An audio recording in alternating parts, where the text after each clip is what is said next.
ja toimin koepäällikkönä koetoimikunnassa.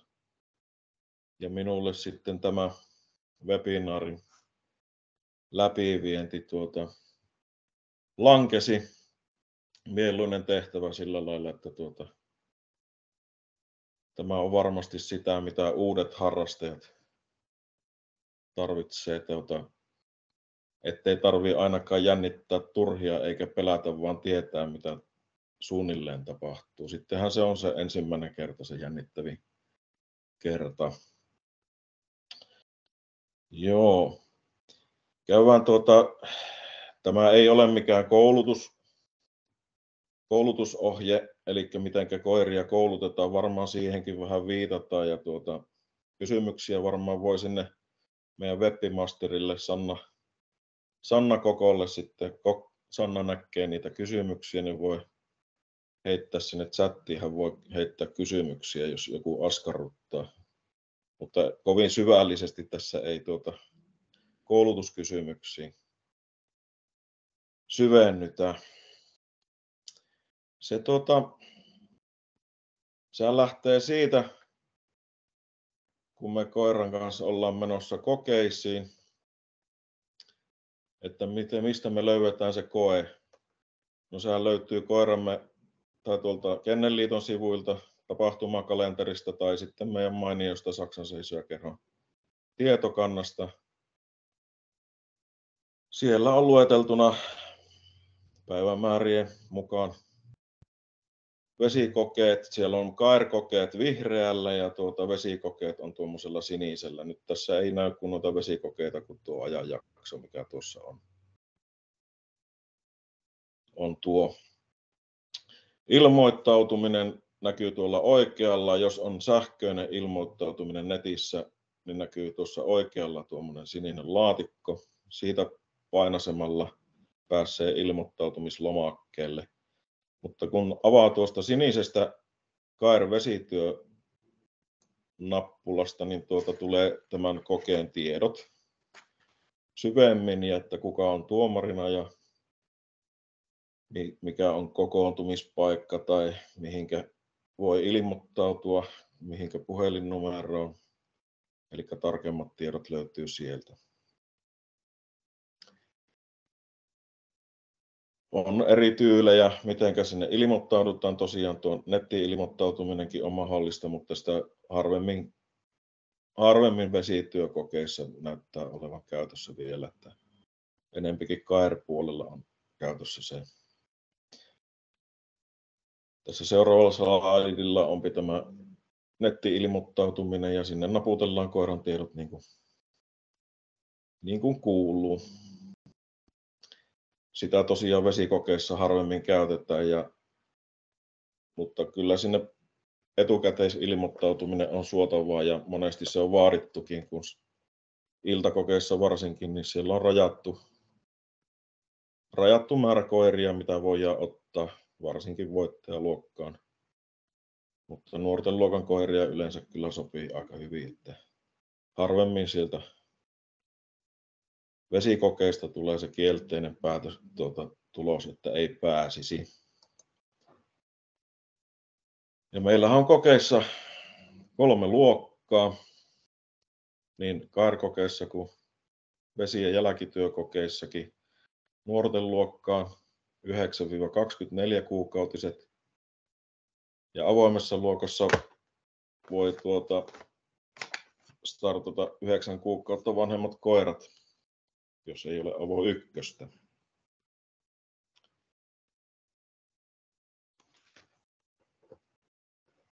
Jaha, mulla näyttää pienellä tämä näyttö. Mitenkäs se nyt menee?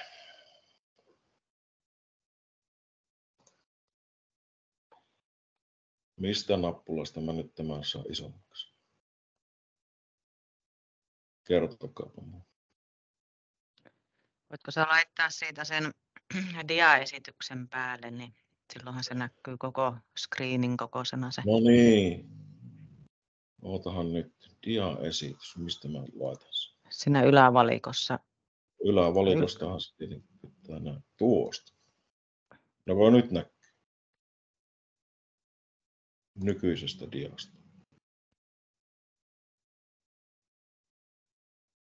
No niin, joko nyt on parempi? Jep. No niin, nyt rupeaa rallattaa. Eli Avo ykkösen saavuttanut koira, se on automaattisesti vain voittajaluokassa. Tästä ei ole enää paluuta sinne avoimen luokkaan, eiköhän sinne kukaan varmasti halua. Ja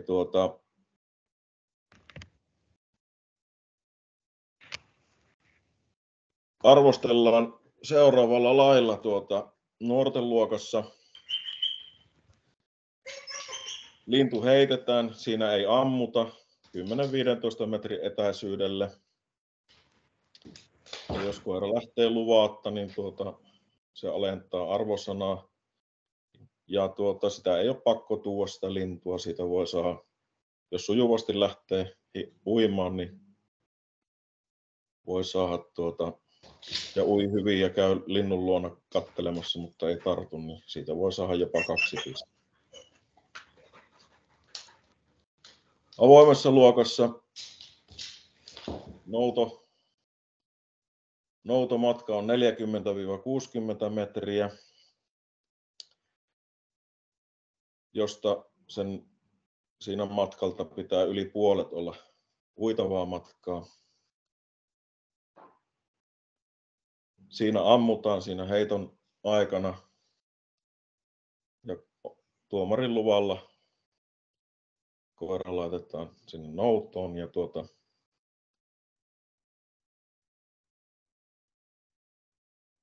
työskentelemään ja sitä arvostellaan sitten siinä.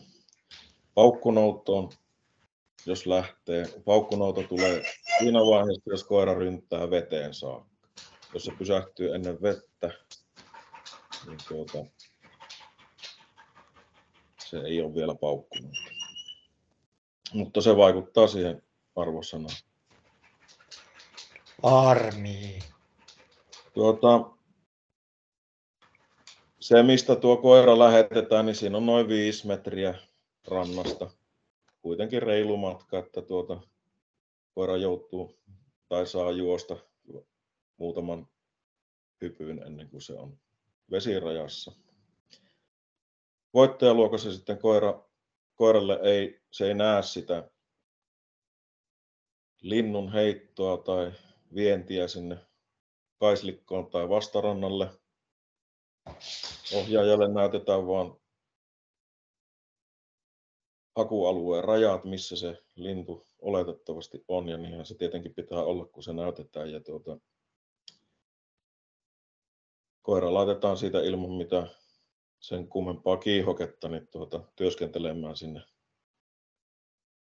Ja sieltä se lintu pitäisi löytyä. Tässä on niin kuin säännöistä nämä. Sitten tässä on ohjeita, mitä ei saa tai saa tehdä koepaikalla. Eli sitä ei saa kouluttaa eikä uittaa vesikoepaikalla koepäivänä ennen koetta. Koiran tulisi olla kuiva, kun se tulee suorittamaan koesuoritusta. Toki jos kaatamalla sataa vettä, niin ei sitä föönätä, mutta se on sitten sen kaatosateen ansiota. Ennen pystyi suorittamaan 2 koesuoritusta nuorten ja avoimen luokan samassa kokeessa, mutta nykyään se ei ole mahdollista. Vain nuorten tai avoimen luokan tai voittajaluokan. Voittajaluokkaa nyt ei voikaan tehdä kuin vain voittajaluokan koirat. Nuorten ja avoimen luokan koirat voi tehdä tai nuorten luokan koiralla voi tehdä myös avoimen luokan siis, ja mutta vain 1 koesuorituksen per päivä. Noutolintu on, kun sinne saa tuoda omankin linnun sinne kokeisiin, se pitää näyttää tuomarille, että se hyväksyy sen, että se on kelvollisessa kunnossa ja on käyttökelpoinen siihen. Se näytetään tuomarille ennen kuin sinne se hyväksytään. Ja koesuoritus on voimassa 2 koekautta. Luonnollisesti nuorten luokassa se 24 kuukautta sitten tulee monesti katkaisemaan tämän, mutta avoimessa luokassa Ja voittajaluokassa 2 koekautta on tuo koesuoritus voimassa. Avoimessa luokassa koiralla tulee olla nyt näyttelypalkinto ja jalostustarkastus Junkkarin hyväksytty tulos, niin se riittää avoimeen luokkaan ja myös voittajaluokkaan. Voittajaluokkaan noussut koira voi kerran suorittaa koerakokeen yhteydessä tämän kokeen ja toivottavasti suoriutuu hyvin. Jos ei suoriudu, niin sitten se siirtyy seuraavaan kauteen. Sen koiralla se starttaaminen voittajaluokassa. Ja koekausi on tuo 1.6.–31.10. Eli kun nyt suorittaa 23 vuonna, niin se on 20, miten se menee, 24, 25. Niin, tai 2 syksyä, eli 25, 31. päivä 1.5. saakka voimassa se 2 vuotta. Ja kaikenlaiset pannat on kielletty. Punkkipantakin on kielletty, siinä ei saa olla mitään koiralla päällä niin sanotusti. Siellä huomiopantaa tai näitä, niin ne on oikeastaan niin kuin turhia. Kairkokeissa sitten käytetään niitä. Joskus saattaa olla hyötyäkin, että tuomari ei ihan joka liikettä, mitä koira tekee, niin ei näe. Ja sitten mennään sinne kokeisiin. Mitä siellä tapahtuu? Mihinkä siellä kiinnitetään huomiota? Eli tässä ollaan vesi- ja jälkityökokeeseen kokoonnuttu jossakin metsässä. Metsätien varteen sinne on opastettu. Ja tässä tuomari esittäytyy ja pitää alkupuhuttelun. Tässä kokeessa taisi olla 2 tuomaria, toinen otti toiset luokat ja monesti iltakokeessa nopeuttaa, kun toinen tuomari ottaa voittajaluokan ja lähtee jälkiä tekemään sitten. Ja sitten kun ollaan tultu sinne rantaan suoritukseen, tuomari antaa siellä ohjeet vielä lopulliset ohjeet ja neuvoo kyllä, kun kysyy. Ihan varmasti neuvoo tuomari, jos vain on kysyttävää. Tässä näkyy hyvin tämä perusasento, eli ohjaajalla on tennarit sinne suuntaan, missä se lintu heitetään. Ja koirallakin on toivon mukaan sen nenä siihen suuntaan. Siinä tuomari on jossakin, on eri tapoja tuomareilla, mihinkä he ovat sijoittuneet. Ampujahan sijoitetaan sinne ihan yleensä sinne rantaviivaan pikkusen etuviistoon, jos vaan suinkin mahdollista. Ja avoimessa luokassa kun ammutaan ja jos nuorten luokassa kun heitetään, niin se heittäjäkin on siellä yleensä rantaviivassa, että koira kyllä keskittyy siihen heittäjään ja koiran tulee pysyä tuolla lailla paikallaan. Se on irti ohjaajasta ja molemmilla on rintamasuunta siihen samaan suuntaan. Siinä ei saa olla töppöset varppaat koiraa kohti, eikä saa olla mitään kättä, ei saa pitää eessä, ei mitään hihnaa, vaan se on vapaasti tuossa se koira. Sille saa sanoa siinä paikalla käskyä tai sitä saa ohjata tuossa, kun heitetään ja ammutaan, että se ei ole kielletty, että ei siinä tarvitse niin kuin mykkänä olla, vaan sitä saa toppuutella suusanallisesti. Ja senhän pitäisi tuossa samassa asennossa suunnilleen pysyä. Jos se ei pysy, se liikkuu, niin siihen siitä tehdään huomioita se, että miten paljon se liikkuu. Jos pikkusen peppu nousee, niin se ei välttämättä vaikuta mitään, mutta jos se hyppää siitä eteenpäin esimerkiksi, niin se vaikuttaa arvosanaan. Sitten katsotaan, kun koira lähtee uimaan, että miten se lähtee veteen halukkaasti, se arvostellaan erikseen. Ihanne on, tässä ei olekaan se 5, niin kuin siellä paperissa lukee, vaan sen paras arvosana on siinä 4, koska on katsottu, että jos menee liian kiihkeästi ja äänekkäästi, eli on liian innokas, liian kuumana käy, niin sekä ei ole suotavaa, että siellä haukutaan tai annetaan ääntä, niin ollaan niin kiihkeänä. Kaikkein paras olisi, että se menisi suoraan siitä määrätietoisesti. Sitä niin kuin oikeastaan niin kuin tässä korostetaan, että se määrätietoinen se veteenmeno. Se saa mennä sivulle, koira, mutta se ei saa, älkääkä antako sen opetella semmoista tapaa, että se hiihtää tuossa vesirajassa, vaan menkää tukemaan sitä koiraa siihen vesirajaan. Varsinkin nuorten luokassa, niin ainakin minä kehotan, että pyrkikää sinne mennä nopeasti sitä tukemaan sitä koiraa, jos se näyttää, että se ei lähde halukkaasti sinne veteen. No sitten kun koira on saatu sinne veteen, niin joskushan se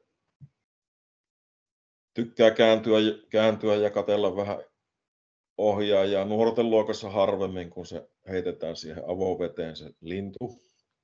Sillä on hyvinkin selkeä se kohde siinä, mutta avoimessa luokassa, kun on pitempi noutomatka, niin se joskus tuleekin sitä ohjaajaa vähän ikävä, että mennäänkö yli, niin siinä voi ohjata sitä.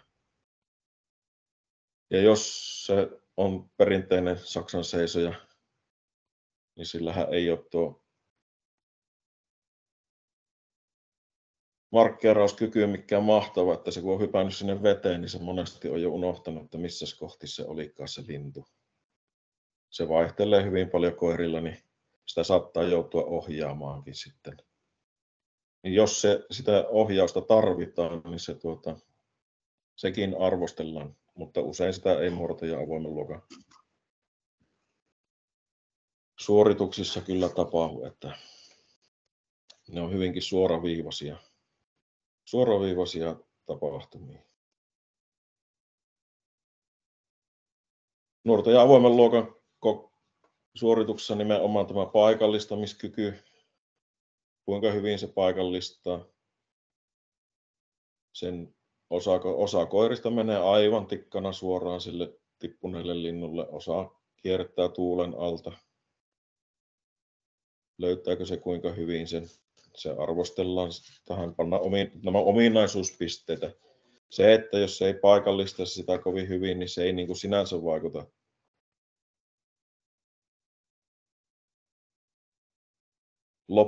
lopulta tuohon pisteisiin, vaan toki tietenkin, että jos se huitelee missä sattuu, että se ei ole hallinnassa se koira, niin sitten se rupeaa vaikuttaa pisteisiinkin, mutta jos se nyt siinä työskentelyalueella pysyy, niin se on hyvä. No sitten kun koira on löytänyt sen riistan, se on tärkeä tapahtuma tässä.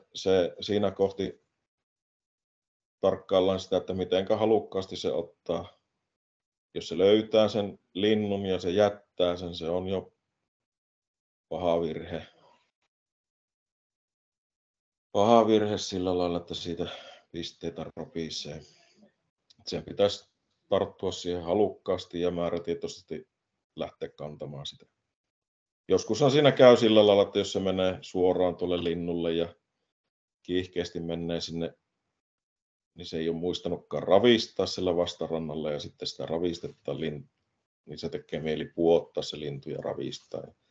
Ne on semmoisia vähän semmoisia huononkin tuurin tuuritapahtumia, että joskus kun se muistaa rauhallisemmin, niin se ei sitä tee. No, se koira tarttuu hyvin riistää ja lähtee tietenkin määrätietoisesti. Siinä on hyvä ohjata sitä, kun sillä on se lintu suussa, niin pilillä vaan kutsua luokse. Pilillä vaan kutsua luokse ja sitten se lähtee. Siinäkin arvostellaan sitä veteenmenoa, että tuleeko se halukkaasti siltä, miten määrätietoisesti takaisin. Aika monessa paikassa niitä asioita tarkkailla, että mitä siellä tapahtuu. Matkalla sitten katsotaan, ja silloin kun koiralla on lintu hallussa, niin että mitä se sille tekee, pureeko se sitä, kantaako se hyvin, miten innokkaasti se työskentelee. Tässä ei ole mitään aikarajaa sillä lailla, että jos se koira ei ole löytänyt sitä riistaa, niin kun se työskentelee halukkaasti ja innokkaasti, niin sen annetaan kyllä se tehdä, että tässä ei minuutteja, kello ei käy, vaan se, että miten koira työskentelee innokkaasti. Jos se ei ole haluton ja käy riistalla ja jättää sen, niin sitten se homma jää siihen. Luonnollisesti lintua ei saisi käsitellä huonosti. Sitä katsotaan, että miten se siihen tarttuu, kuinka varmalla otteella ja käykö ne leuat. No sitten tullaan siihen moneen ohjaajan ja monen koiran akilleen kantapäähän, että tullaan tänne vastarannalle, että kuinka se sitä kantelee. Pudottaako se sen, kantaako varmasti ohjaajalle.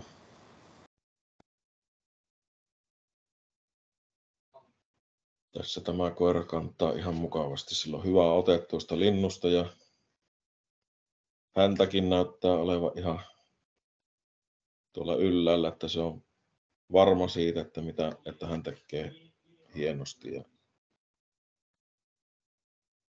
koirasta näkee monesti, että onko se epävarma sen kanssa. Sitten luovutus. Tässä on hyvällä otteella koira tuonut linnun ja istuu ohjaaja eteen ja tuomari antaa luvan sitten tuohon luovutukseen, niin kuin sinne noutosuoritukseen lähtöön. Eli tuomarin luvasta aina tapahtuu se, kun ammutaan, lintu tippuu, luvasta lähtö ja luvasta luovutus. Siinä on eri tapoja tuomareilla, että miten se annetaan. Toiset lähössä antaa sen käsimerkillä, toiset sanoo hiljaa, että saa toimia. Ja tuossa sanotaan, että otapas lintu pois ja sitten otetaan luovutus. Tässä nuori koira kantaa vähän epävarmasti sitä lintua ja siivestä, mutta onnellinen loppu. Luovutus onnistuu silti, se tulee kuitenkin varmasti ohjaajalle. Ohjaaja vähän jänskättää, että miten tässä käy.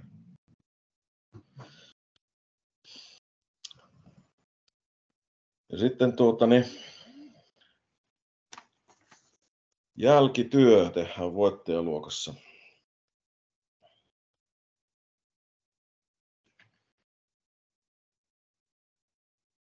Se on seuraavanlainen. Tuossa on tuo kuvio. Siinä kokeillaan, miten koira pystyy seuraamaan itsenäisesti ohjaamatta sitä jälkeä ja miten se siellä toimii ilman käskyä. Sille ei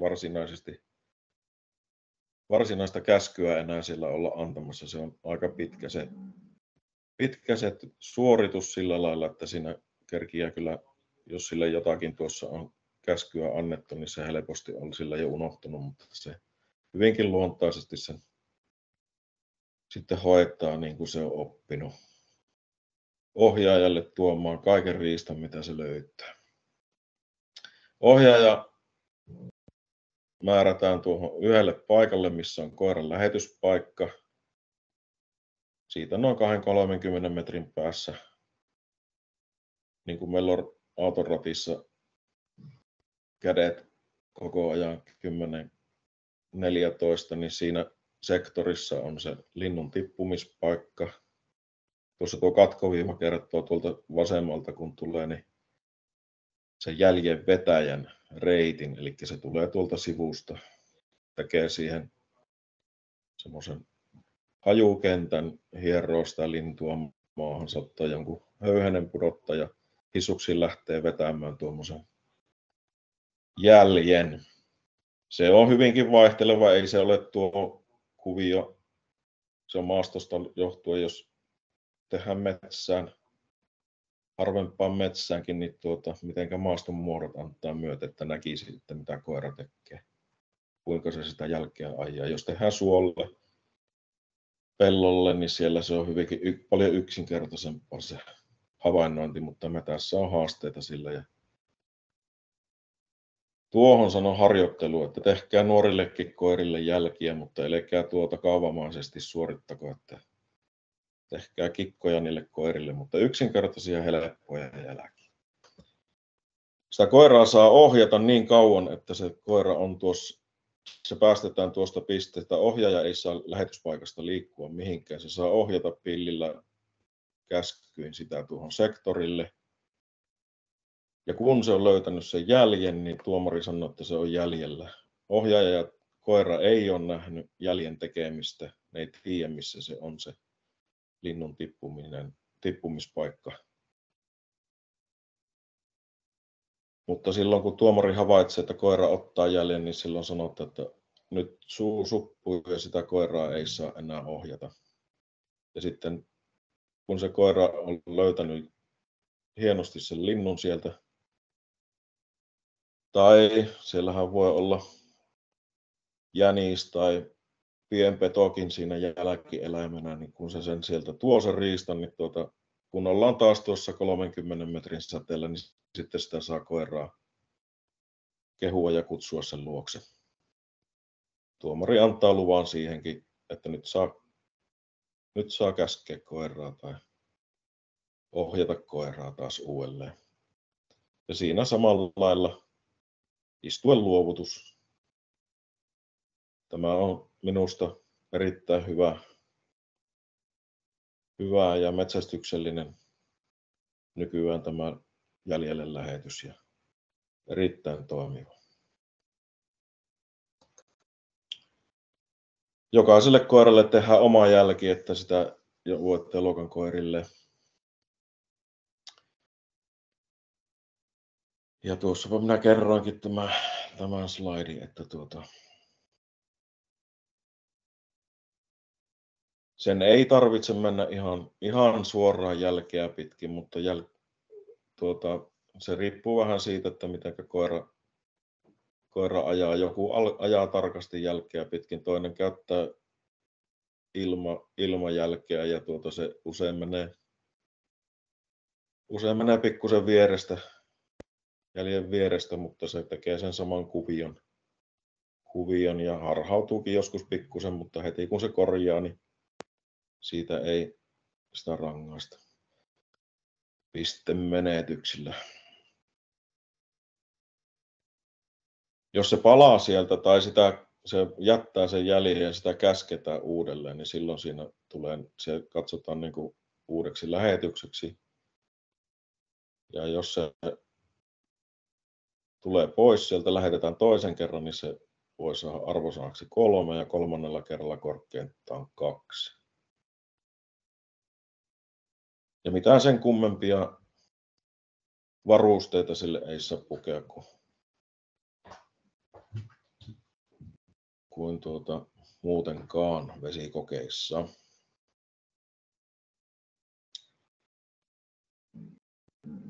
Tämmönen vesikokeessa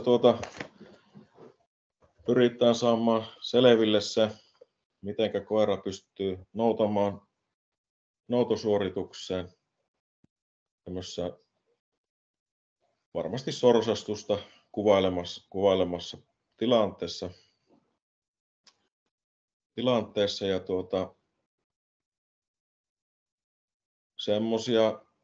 semmoiset ohjeet uusille, toivottavasti täällä on uusia harrastajia, niin ensin koiralla tulee olla kunnossa maalta nouto,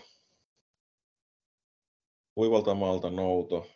Jos siinä on ongelmia siinä kuivalta maalta noudossa, niin varmasti niitä tuossa loppuvaiheessa sitten tulee, kun koira on märkä ja sillä se ei enää sitten märkänä. Tämä koira on aika kostea tuossa kuvassa, niin se varmasti keskittyy sitten siihen muihin asioihin, jos se ei ole keskittynyt siihen varmaan noutosuoritukseen. Vesityöhän on sinänsä helpompi sitten, kun kylmän linnun nouto tuolta maalta. Se harvemmin koira sitä sinne veteen jättää, että se tuo sen sinne rannalle. Siitähän nuorten luokassa, kun sen sujuvasti suorittaa ja tuo tuohon lähtörantaan linnun kuivalle maalle, niin siitähän saa jopa 3 pistettä. Sitten siitä eteenpäin niin vaaditaan jo jalkoihin kun tulee, niin siitä saa vähän lisää ja täydelliseen suoritukseen istuen luovutus ja luvasta se luovutus, niin siinähän se on ilman kommerevenkkiä. Kokeissa lisäksi tarkastellaan luoksepäästävyys kaikilta koirilta ja äänekkyys, että jos ne siellä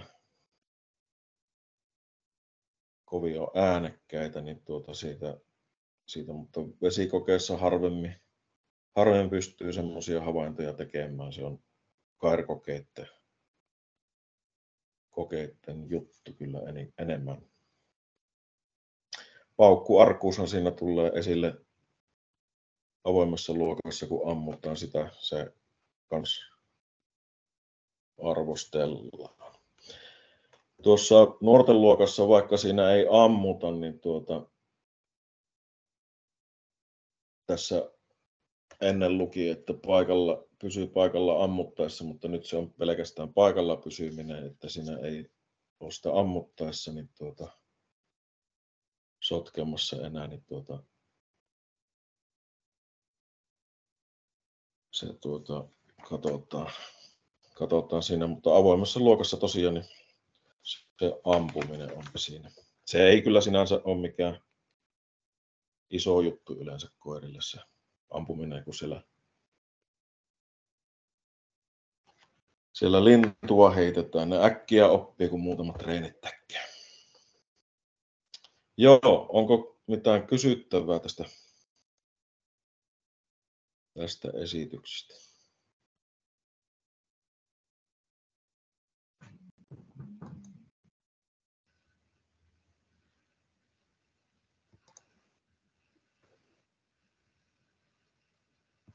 Onko Sanna nähnyt mitään kysymyksiä?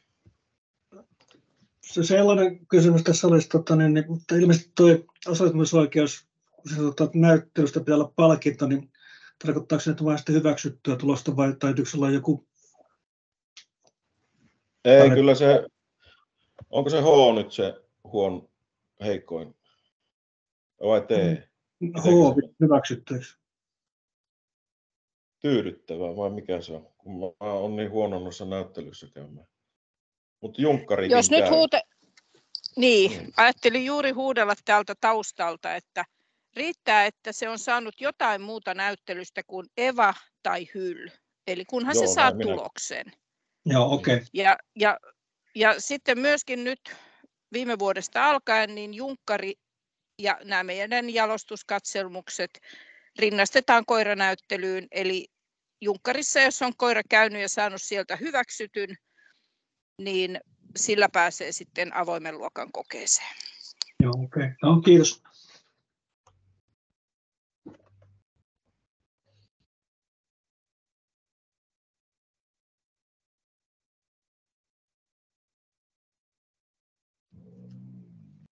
Sitten noihin kannattaa kyllä, jos siinä tulee haasteita ja nyt kun on meillä tämä kesäkin lämminnyt, niin uittakaa koirianne. Jos teillä on koiralla veteenmeno ongelmia, niin uittakaa niitä. koiran kanssa, kun tarpeeksi meiskaa tuolla veessä ilman mitään koulutusta, vaan että uittakaa niitä, menkää itse sinne veteen ja houkutelkaa ja uittakaa, niin koiralle tulee ihan yhdentekeväksi, onko se maalla vai veessä. Ihan kaikki koirat ui kyllä.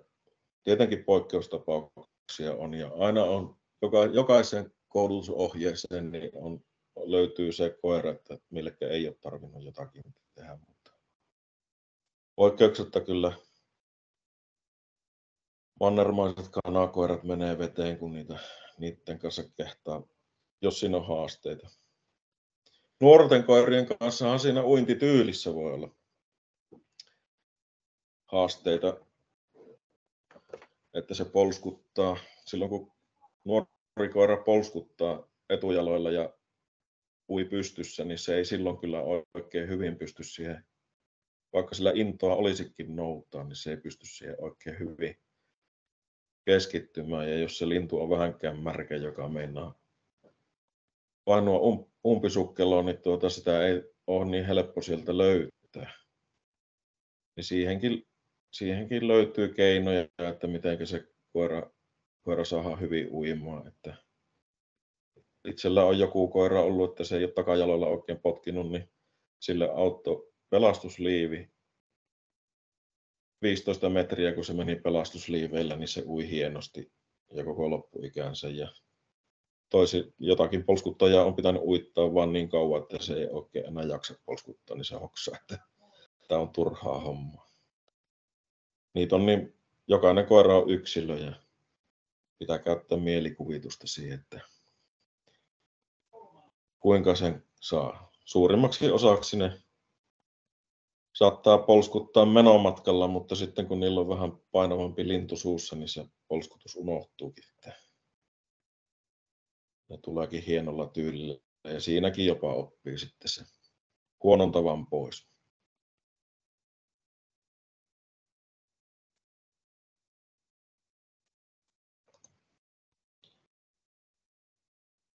Tämmöinen oli meidän lyhykäisyydessä vesikoeohje, mutta muistakaa tuomari neuvoo, tuomari tykkää ja monesti antavat hyviä neuvoja sitten, jos jossakin on havaittu haasteita, eikä välttämättä ole tarvinnut, voi olla, että on ihan hyvä, hienokin suoritus, mutta kokeneet tuomarit voi tehdä aika hyvin niitä havaintoja, että miten kannattaa jatkaa ja antavat hyviä ohjeita. Niitä kannattaa kuunnella. Ne on nähnyt paljon koiria ja mielellään ohjaavat ja antavat apuja. Älkääkä jännittäkö ja pelätkö tulla kokeisiin. Kyllä sillä kannattaa tehdä. Tai jännittäähän se pitääkin, kun jännää hommaa sen pitää olla. Ei se saa olla jännittämättä. Kaikkia jännittää, kun lähtee koiran kanssa touhuamaan. Varsinkin yleiselle paikalle. Täällä on Karppisen Mikalla käsi pystyssä. Hyvä.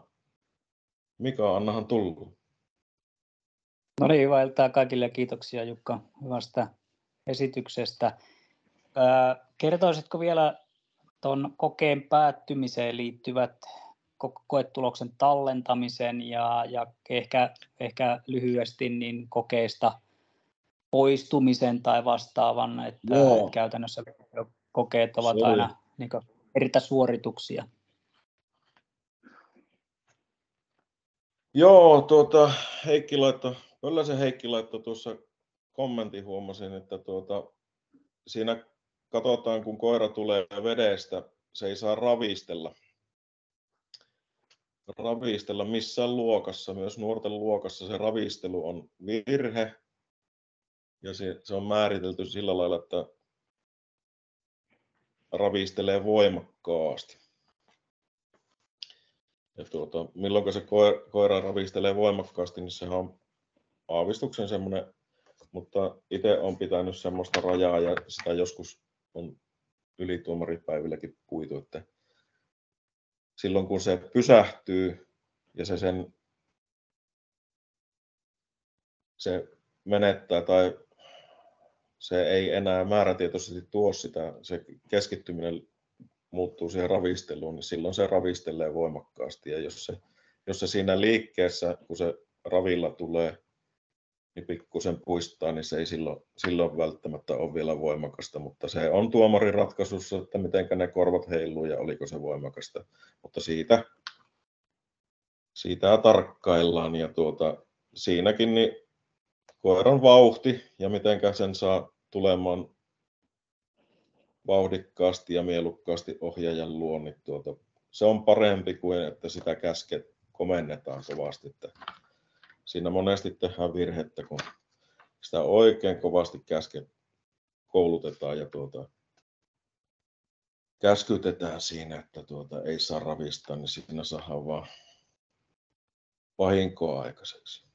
Joo, sitten tuomari antaa palautteen siinä sen suorituksen jälkeen pääsääntöisesti. Joskus voi pitää kritiikkitilaisuudenkin riippuen koiran määrästä, mutta kyllä vesikoe on sen tyylinen, että se antaa siinä tuomari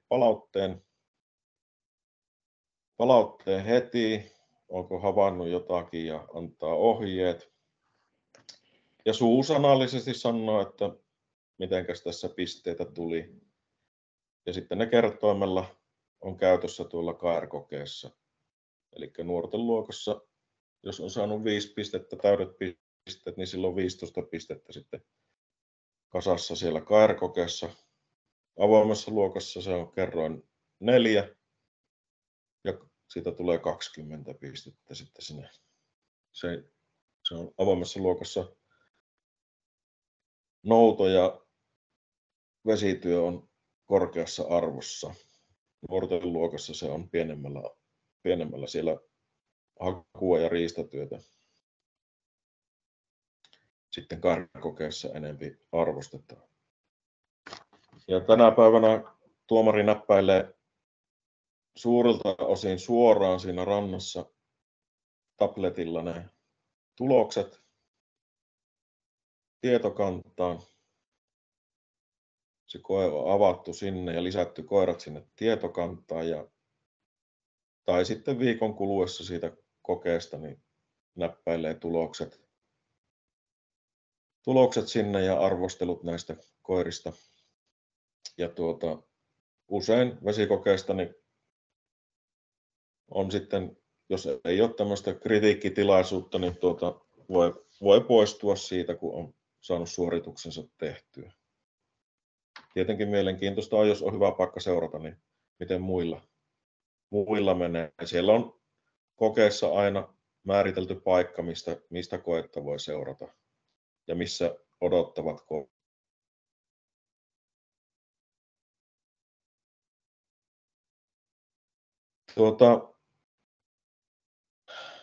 sieltä tosiaan voi poistua ja usein sitten tulokset on viimeisillä koirilla ainakin, jotka suorittaa, niin ennen kuin kerkeä lähteä parkkipaikalta, niin kilahtaa sähköposti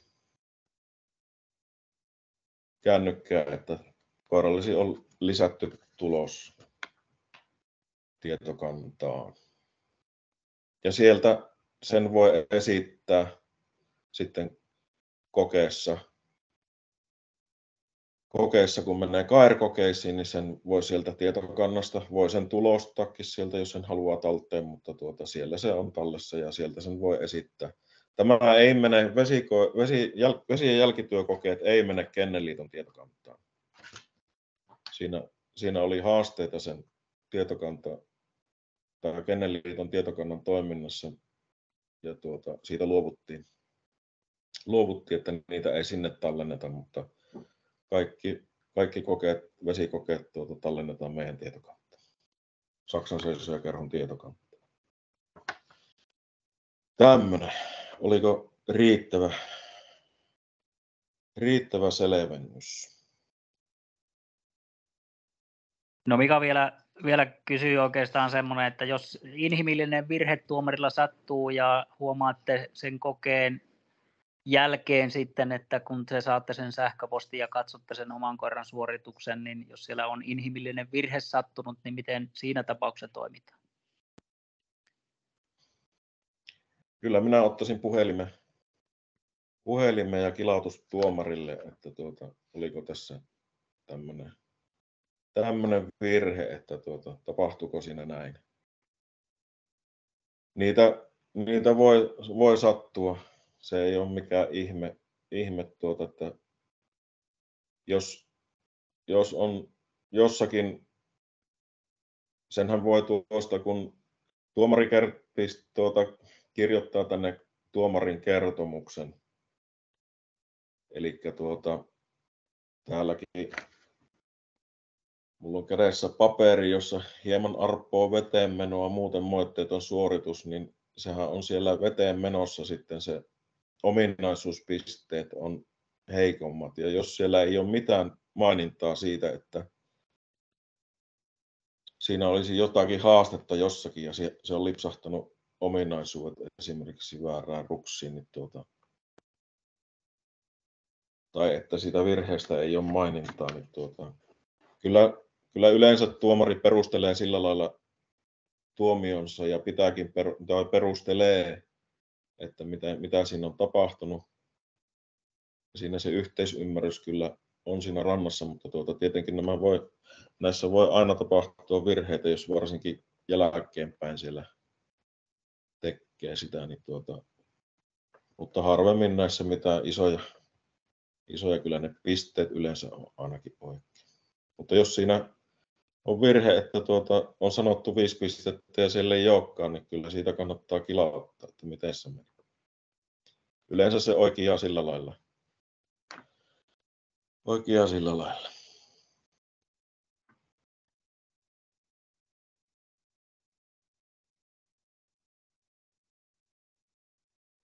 Oliko jollakin käsi ylhäällä? Joo, tuossa tuli mieleen sellainen, että saako sitä koetapahtumaa kuvata, niin kuin videokuvata kautta puhelimella kautta GoProlla tai muuta?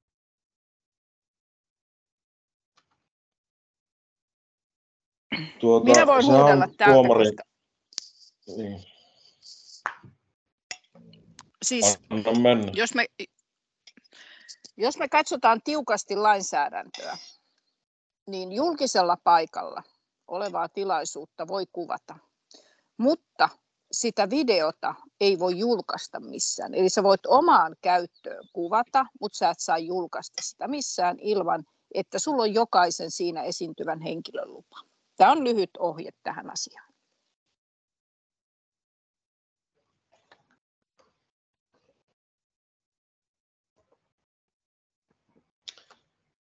Joo, ja tuohon niin kuin kännykällä kuvaamiseen niin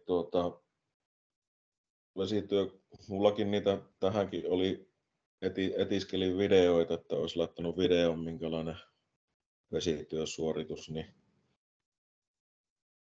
kyllä ne on aika haasteellisia, kun kyllähän sen näkee, että koira lähtee uimaan ja siellä sen nappipää menee jossakin. Ei niistä oikein mitään selvää saanut sitten, että mitä siellä vastarannalla tapahtuu. Että se on, kyllähän niitä voi kuvata, mutta lupaa pitää olla. Tuomari voi senkin miele evätä, mutta oman suorituksen kyllä saa kuvata. Mutta niin kuin Niina sanoi, niin sen jakaminen on sitten haasteellista.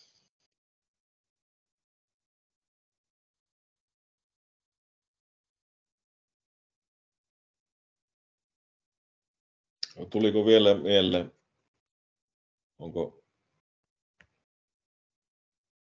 onko jotakin mielen päällä, mitä ei ole käsitelty? Ei ole tyhmiä kysymyksiä, kannattaa kysyä, jos jotakin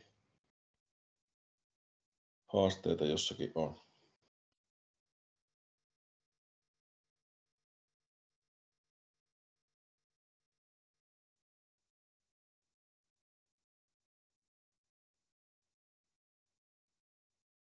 Sen kannattaa muistaa se, itse aina muistutan, kun noutosuoritusta tai vesityösuoritusta aletaan tekemään, niin aina sitten viimeiseksi, että luvasta lähtö ja luvasta luovutus, kun se tahtoo ohjaajilla, varsinkin aloittelevilla ohjaajilla, jotka jännittää kovasti, niin tahtoo siinä aina, se tahtoo unohtua, että koira laitetaan vähän liian aikaisin ilman tuomarin lupaa liikkeelle tai muuta. Se toki ei välttämättä, mutta se, että heti kun lintu tipahtaa esimerkiksi veteen ja samassa kuuluu, että saa mennä, niin siinä ei sitä paikalla olemista pysty ollenkaan arvostelemaan sitten oikein, että sitä helposti joutuu nipistämään pisteitä, mutta sitten niin luovutuksessa on tuomareilla pikkusen eri tapoja. Osa ei anna lupaa, vaan on semmoinen lupa sitten, että kun se koira omasta ohjaajan mielestä istuu, niin saa ottaa sen linnun pois. Ja tuomari sitten arvostelee se, että istuuko se vai ei. Eli saa tehdä sen niin kuin sen on aina tottunut tekemään.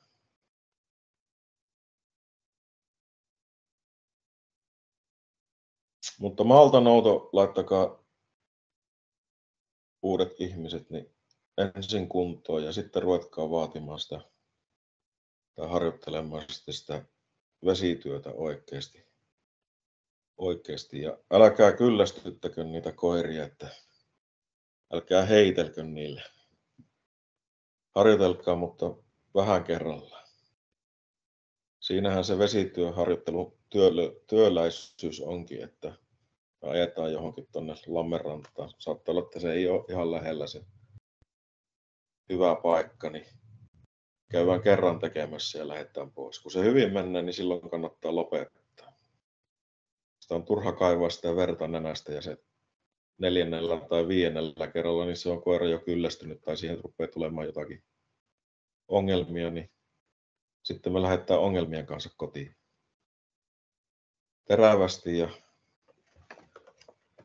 Terävästi ja vähän kerrallaan. No jos ei lisää kysymyksiä tule, niin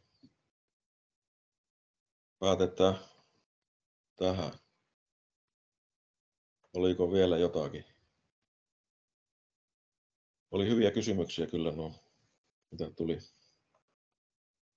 Itse asiassa tuossa huomasin, että olisi pitänyt lisätä tämä meidän arvostelukuponki tähän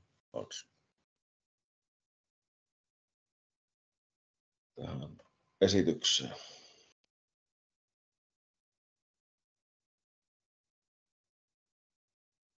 No niin, kiitoksia Jukka Karppisen Mika täällä äänessä ja kiitoksia koetoimikunnalle erittäin hyvää järjestetystä kokouksesta tai tämmöistä opastustilaisuudesta. Kaikille oikeastaan yhteisenä se, että seuratkaa Saksan Seesyökerhon Facebookia tai nettisivuja, niin siellä tulee näitä uusia webinaareja, niitä tulee tietokannan käytöstä, sieltä saatavasta tiedosta, niin kuin esimerkkinä nyt vaikka näiden vesityökokeiden pisteytyksiä tai ominaisuuspisteitä, niin sieltä voi katsoa ja vertailla oman koiran suorituksia rotuun tai muihin rotuihin tai yleensä vesitöissä tehtäviin suorituksiin. Sitten syksyllä on tulossa myös junkkariin osallistuville uusille harrastajille suunnattu tilaisuus, jossa sitten kerrotaan junkkarikokeen tilaisuuksista sekä myös muita tilaisuuksia, webinaareja, niin kuin on ollutkin tässä kevään aikana. Eli tervetuloa myös jatkossa näihin webinaareihin. Ja antakaa palautetta näistä webinaareista niille järjestäjille, niin me voidaan sitten kehittää jatkossa niitä vielä paremmaksi ja paremmin teitä jäseniä palvelevaksi. Kiitoksia.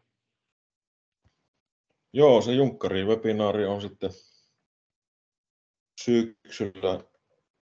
Oliko se elokuun alkupäiville suunniteltu? Jotenkin se liittyy siihen junkkarin ilmoittautumiseen. Mutta kiitoksia minun puolesta. Toivottavasti tästä oli jotakin apua uusille ohjaajille. ettei ainakaan jää jännitykseen ja turhan ettei tiedä mitä tapahtuu. Niin nyt pitäisi tietää ainakin, että mitä varten ja mihinkä siellä kokeessa kiinnitetään huomiota ja mihinkä koulutatte koiranne. Lukekaa KR-säännöt, ne on paras koulutusopas kanssa. Kun alatte syksyllä kouluttelemaan ja kouluttelette, mitä kouluttelette koirianne, niin lukekaa KR-säännöt, se on ensimmäinen ja paras koulutusopas, mitä on tehty. Kiitoksia minun puolestani. Hei!